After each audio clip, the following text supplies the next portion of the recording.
మెల్లమెల్లగా జరుగుతూనే ఉన్నాయి. అది ఒక్కసారి చెప్పుకోవాలంటే ఇప్పుడు కాదు, ఎన్టీఆర్ గారిని వెన్నుపోటు పొడిచి ఈయన అధికారంలోకి వచ్చిన తర్వాత అసెంబ్లీలో ఆయనే అనౌన్స్ చేసుకున్నాడు, నా స్వయం కృషితోనే నేను ఎదుగుతాను, నాకు దేవుడి మీద ఏ నమ్మకం లేదు, అందువల్ల నా మీదే నాకు నమ్మకం ఉంది అని ఆయనే చెప్పుకున్నాడు. తను స్వయంగా నాస్తికుడిని, నాకు ఏ దేవుడి మీద నమ్మకం లేదని. అట్లాంటి వాడు కనుకనే దేవుణ్ణి ఇన్ని రకాలుగా అతను భ్రష్టు పట్టిస్తా ఉన్నా అంటే ఈ హిందూ ధర్మవాదులు కూడా ఆలోచించాల్సినటువంటి అవసరం ఉంది. నేను హిందూ ధర్మమే అంటాను, మతం అనే వాడను నేను.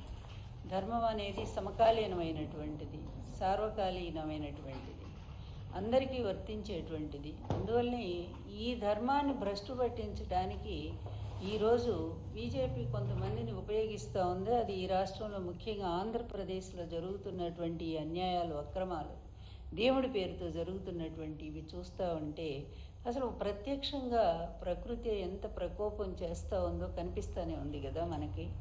ఈ అడుగు పెట్టారు ఆ రోజు కూడా అంతే.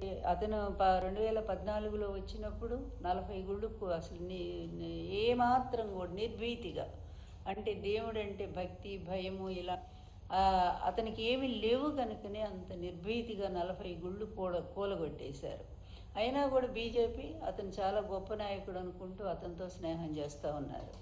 ఆ తర్వాత జగన్ గారి హయాం వచ్చిన తర్వాత జగన్ గారిని పాపం ఆయన అందరినీ సమానంగా ఆదరిస్తూ ఉంటే మతాలకి, కులాలకి, అన్నిటికీ అతీతమైనటువంటి పరిపాలన, ఇదే సుపరిపాలన అని ఆయన నిజంగానే ప్రాక్టికల్గా కూడా రాష్ట్రంలో మతాలకి, కులాలకి, ఆకలి రాజకీయాలకు కూడా అతీతంగా ఒక గొప్ప పరిపాలన అందిస్తూ ఉంటే ఆయనకు ఒక క్రిస్టియన్ మతం అనే ముద్ర వేసి అది హిందువుల్లో ద్వేషం రెచ్చగొట్టడం కోసం మరి తన మనుషుల చేత అక్కడక్కడ దేవాలయాల విగ్రహాలు పగలగొట్టించటం, రామతీర్థం మొదలుకొని అన్నీ చూసాం. ఆఖరి కొండ మీద ఉన్నదాన్ని కూడా సిలువ అని చెప్పి చిత్రీకరించడం, వాళ్ళ టైంలో బస్సుల మీద ఉండేటువంటి క్రీస్తు సభలో పాంప్లెట్స్ వాటిని చూపించి ఇదిగో చూసారా బస్సులను కూడా వాడుకుంటున్నారు, అదంతా చంద్రబాబు టైంలో జరిగింది. అవి కూడా ఇట్లా ఈ ప్రతిదీ కూడా జగన్మోహన్ రెడ్డి గారి మీద నెట్టేయటానికి ఇతను చేసిన ప్రయత్నం మామూలుగా లేదు.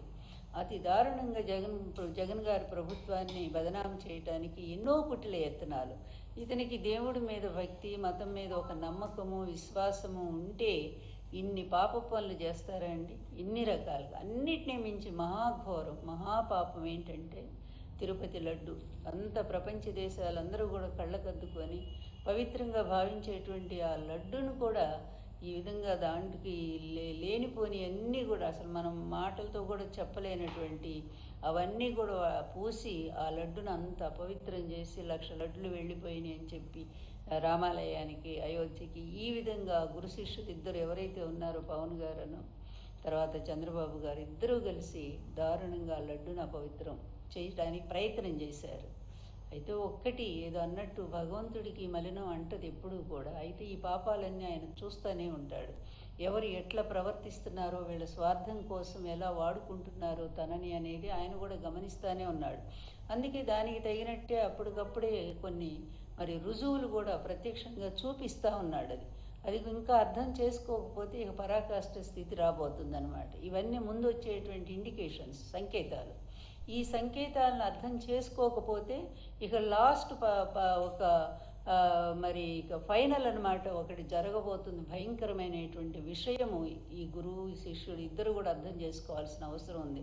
ఏదో మేము అధికారంలో ఉన్నాం కనుక మా ఇష్టం వచ్చినట్టుగా దేవుణ్ణి వాడుకుంటామని అనుకుంటే అది ఎంత పొరపాటు అంటానికి ఇప్పుడు పాపం అమాయకులైన భక్తులు బలైపోతున్నారు. అక్కడ మనం బాధపడాల్సింది ఏంటంటే ఆ చూపించేదేదో అసలు కారకులైనటువంటి ఆ దుర్మార్గుల మీద చూపిస్తే పోతుంది, తేడా పోతుంది. సమాజానికి పట్టిన చీడ పురుగులు అనవసరంగా నమ్మి దేవుణ్ణి ఎంతో భక్తితో కొలుచుకునేటువంటి భక్తులు.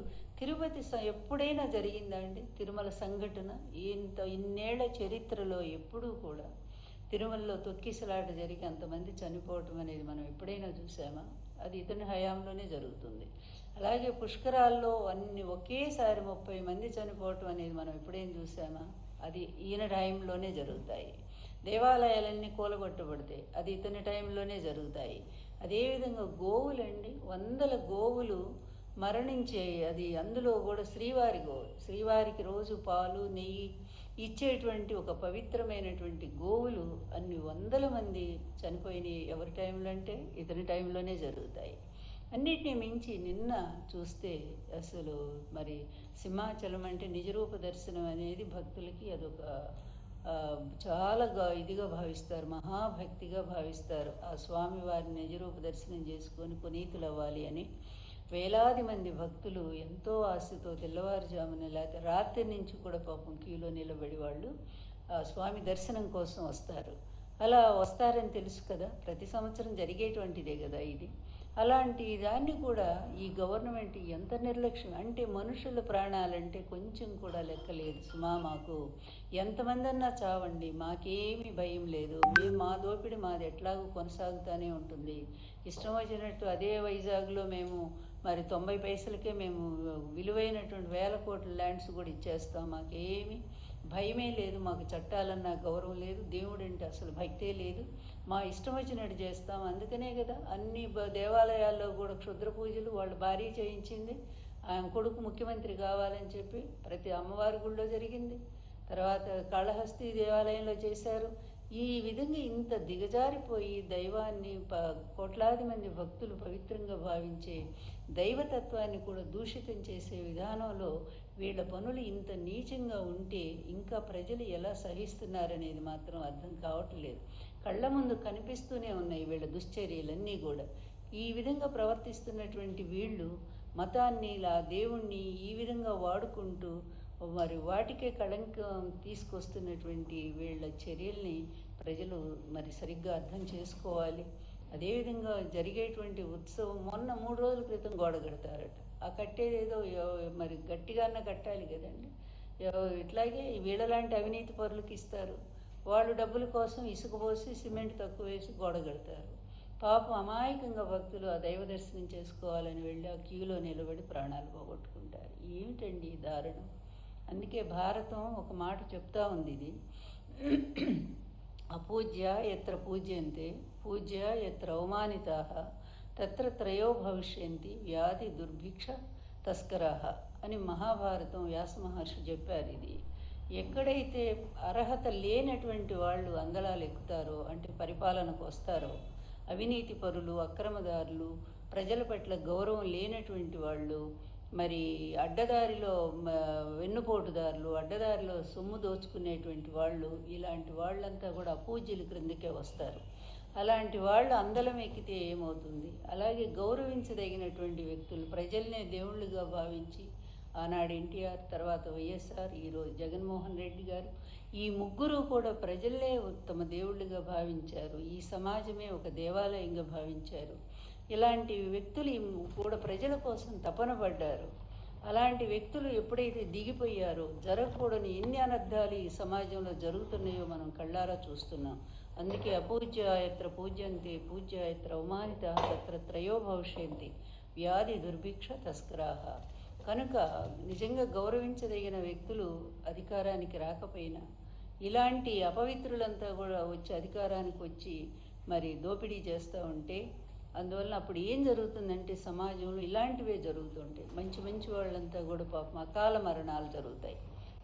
ఎంత బాధేస్తుందో, ఒకే కుటుంబంలో 4 చనిపోయారట పాపం, ఎంత దారుణం అండి. అలాగే దాదాపు 100 మంది ఇంజర్డ్, గాయాలైపోయి లబోదిబో స్వామివారి దర్శనం ఏమో నిజంగా హాస్పిటల్ దర్శనం చేయాల్సినటువంటి దుస్థితి. ఎవరు దీనికి కారకులు? ఈ పాపానికి మూలం ఎవరు? ఇంకెవరు? పాలకులు. పాలకుల యొక్క అవినీతి వల్ల, పాలకులు యథారాజా తథా ప్రజ అని ఈ పాలకులు ఎట్లాంటి అవినీతి పరులవుతారో వాళ్ళ క్రింద పనిచేసే వాళ్ళు అలాంటి వాళ్ళే వస్తారు. అధికారులు అలాగే ఉంటారు, అక్కడి నుంచి కాంట్రాక్టర్లు అలాగే ఉంటారు. అందులో చంద్రబాబు గారి టైంలో అసలు డైరెక్టే కదా, ఏది కూడా ఆయన ఓపెన్గా చేయరు కదా. అట్లా అడ్డదారిలో పిలుస్తారు, వాళ్ళకు అప్పు చెప్పేస్తారు తన అనుకున్న వాళ్ళందరికీ కూడా. అలాంటి వాళ్ళకి ఇవ్వటం, వాళ్ళు చేసిన ఏదో పని వల్ల ఈరోజు ఇంతమంది పాపం మరణించటం, ఆ కుటుంబాలు ఎంత ఏడుస్తున్నాయి చెప్పండి. ఏమాత్రం జాలి, ఇంగిత జ్ఞానం కొంచెమైనా ఉంటే, మీరు అక్కడ మనుషులు కాదని నేను ఎప్పుడో చెప్పాను.